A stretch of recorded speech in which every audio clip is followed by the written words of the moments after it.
हम लोगों ने इस चैप्टर में तीन इंपॉर्टेंट टॉपिक्स के बारे में पढ़ लिया है, जिनसे आपके जो आपके मल्टीपल चॉइस क्वेश्चंस हैं वो पूछे जाते हैं।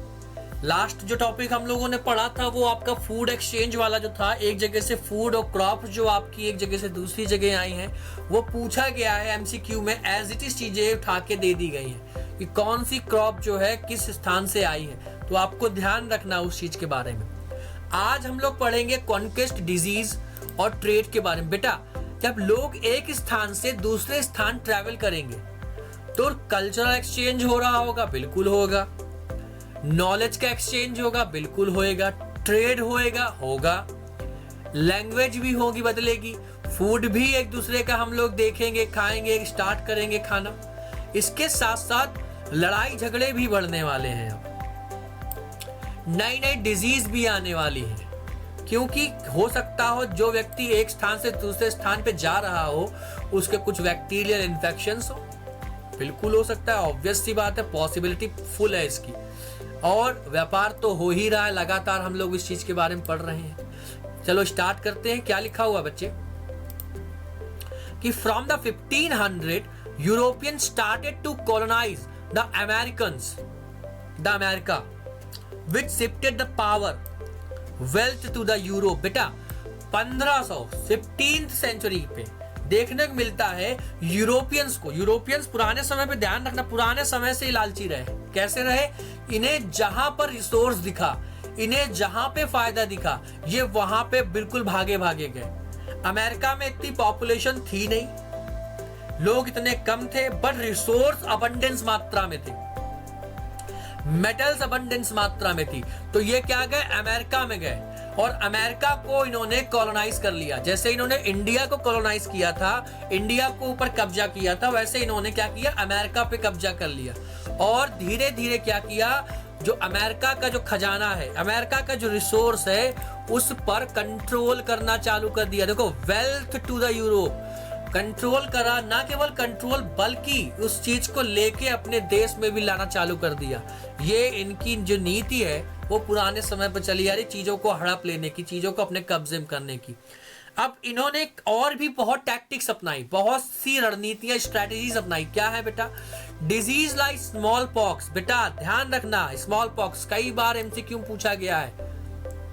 स्मॉल पॉक्स क्या है, कहां से आई थी? ध्यान रखना, ये एमसीक्यू में सीधे पूछा जाएगा।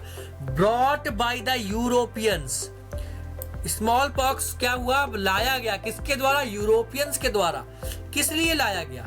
ताकि वो अमेरिकन्स को मार सके, अमेरिकन्स को अमेरिका से हटा के, क्योंकि जब वो रहेंगे नहीं, अमेरिकन्स रहेंगे नहीं, तो कोई उनको रिटेलिएट करने वाला नहीं होगा यूरोपियंस को।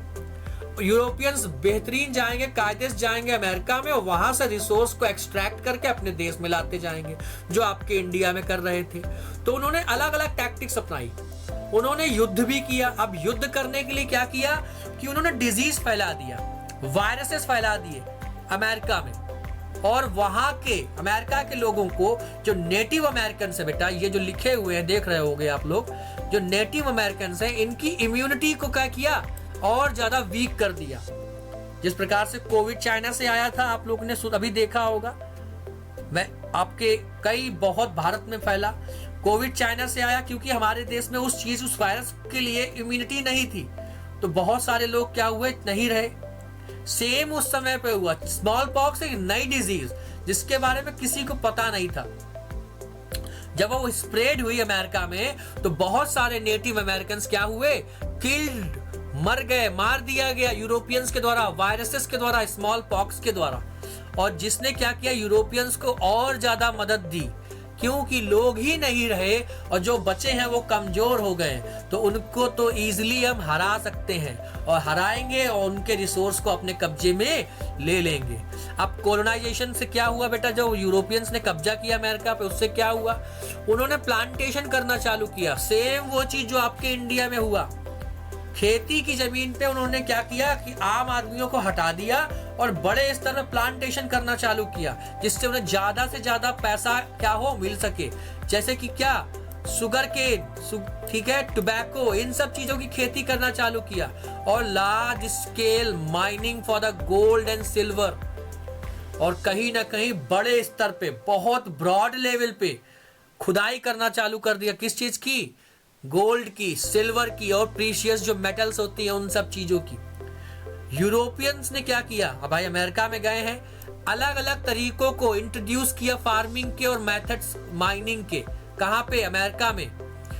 अमेरिका में यूरोपियंस पहुंचे जब, तो उन्होंने अलग अलग तरीकों को इंट्रोड्यूस किया, माइनिंग करने के अलग अलग तरीके, खेती करने के अलग अलग तरीके, नए नए फसलों को इंट्रोड्यूस किया, उन फसलों में और ज्यादा तरीकों से इम्प्रोवाइजेशन लेके आए, और कहीं ना कहीं बेटा इन चीजों ने क्या किया? Brought more valuable resources. इन सब चीजों ने क्या किया? जो नए नए टेक्निक्स को ला रहे हैं, नए नए मेथड्स को ला रहे हैं, इन चीजों ने यूरोप को और ज्यादा वेल्दी कॉन्टिनेंट बना दिया, क्योंकि बहुत बड़ी मात्रा में क्या कर रहे थे वो लोग? यूरोपियंस अमेरिका से चीजों को एक्सट्रैक्ट करके ला रहे थे। अब क्या लिखा हुआ है? Europeans also took control over the Indian ocean trade. जो आपका इंडियन ओशियन देखने को मिलता है, यूरोपियंस ने उस हिस्से पे भी काफी हद तक कब्जा कर लिया, क्योंकि इस समय पर इंडिया में भी यूरोपियंस आ चुके थे। वहां का जो व्यापार होता था समुद्री मार्ग का, ओशियन ट्रेड जो होता था, उस पे भी कंट्रोल हो गया था यूरोप का एक लंबे समय से। और आज तो अब वो ग्लोबलाइज्ड हो चुकी कंट्री। जब यूरोपियंस पावर बहुत ज्यादा पावरफुल होती थी, एक्टिव होती थी, उस समय की बात कर रहे हैं। अब क्या हुआ? सीधे सीधे इस चीज ने, जो यूरोपियन ने ओशियन में कंट्रोल किया ट्रेड को, इसने क्या किया? गुड्स एंड रिसोर्सेज को यूरोप में और ज्यादा तरीके से पहुंचा दिया, और जिसने यूरोप को अब ऑलमोस्ट बिल्कुल अनबीटेबल वाली सिचुएशन में खड़ा कर दिया है कि मोर पावरफुल, मोर वेल्दी और बहुत ज्यादा स्ट्रॉन्ग, जिससे दुनिया में कोई भी देश पंगा नहीं लेने वाला। तो ये चीजें हैं, ध्यान रखना। कौन से डिजीज यूरोपियंस ने नेटिव अमेरिकन या अमेरिका में फैलाया था? बेटा ध्यान रखना, स्मॉल पॉक्स को फैलाया था, ठीक है। अलग अलग चीजों को इंट्रोड्यूस किया, प्लांटेशन फार्मिंग को इंट्रोड्यूस किया, गोल्ड और सिल्वर की जो माइनिंग है उसको और ब्रॉड लेवल में चालू कर दिया। This was happening in this particular जो आपका पैराग्राफ है, इसमें जो लिखा हुआ है, इन सब चीजों में क्या क्या लिखा है, कॉन्क्वेस्ट, डिजीज और ट्रेड को किस प्रकार से इन्होंने बढ़ाया। मिलते हैं अपने नेक्स्ट टॉपिक पे। Thank you so much.